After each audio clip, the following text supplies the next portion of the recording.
ஒரு கிலோ மாங்காய் எடுத்து நான் இது போல் துருவி வச்சுருக்கேங்க. இப்போ நம்ம ஊறுகாய் தாளிச்சிக்கலாம். 2 டீஸ்பூன் கடுகு, 2 டீஸ்பூன் வெந்தயம் சேர்த்து லைட்டாக சிவந்து வர அளவுக்கு வறுத்துக்கோங்க. இது நல்லா ஆறினதும் மிக்ஸியில் சேர்த்து பவுடர் பண்ணி எடுத்து வந்துடலாம்.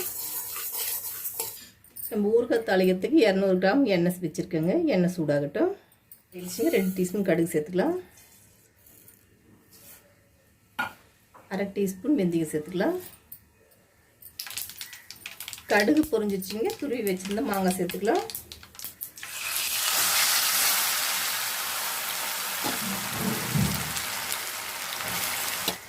மாங்காய் சேர்த்து நல்லா கலந்து விட்டுடலாம். மாங்காய் வந்து நல்லா எண்ணெயில் வதக்கி விட்டாச்சுங்க. 50 கிராம் தனி மிளகாத்தூள் எடுத்து வச்சுருக்கேன், சேர்த்துக்கலாம். சேர்த்து ஒரு வாட்டி கலந்து விட்டுலாம். சேர்த்து இது போல் கலந்ததும் இப்போ உப்பு சேர்த்துக்கலாம்.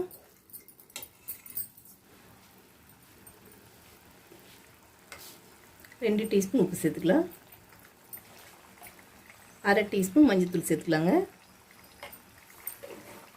சேர்த்து இது ஒரு வாட்டி கலந்து விட்டுடலாம்.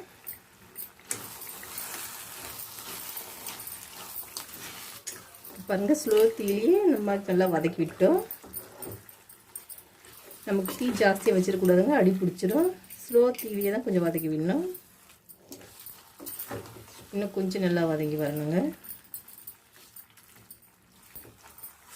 ஸ்லோ தீயிலேயே வதக்கி விட்டு நல்லா கலந்து விட்டுக்கலாம்.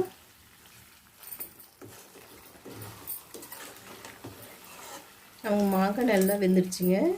நமக்கு சேர்த்த மிளகாவுடைய பச்சை வாசனையும் போயிடுச்சு. எண்ணெயும் நல்லா பிரிஞ்சு வந்திருக்கு பாருங்கள். இப்போ நம்ம வெந்தயமும் கடுகும் வறுத்து வச்சுருந்தாங்களா, அந்த மசாலாவை சேர்த்துக்கலாம்.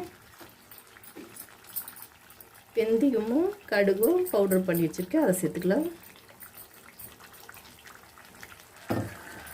சேர்த்து இது கலந்துட்டுலாம்.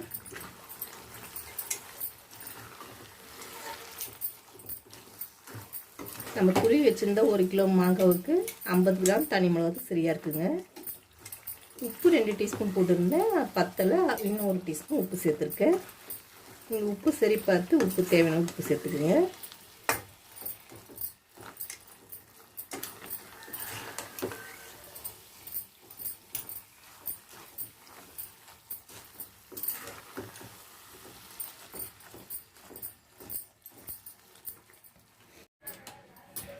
இப்போ பாருங்கள், ஊறுகாய் சூப்பராக ரெடி ஆகிடுச்சு.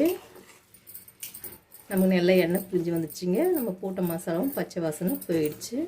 இந்த டைமில் அடுப்பு ஆஃப் பண்ணிக்கலாம். வீட்டு சமையலில் மாங்காய் ஊறுகாய் ரெடி ஆகிடுச்சுங்க. இது போல் செஞ்சு சாப்பிட்டு பாருங்கள். பிடிச்சிருந்தால் லைக் பண்ணுங்கள், ஷேர் பண்ணுங்கள், நம்ம சேனலை சப்ஸ்கிரைப் பண்ணுங்கள், கூடவே பெல் பட்டனையும் ஆன் பண்ணுங்கள்.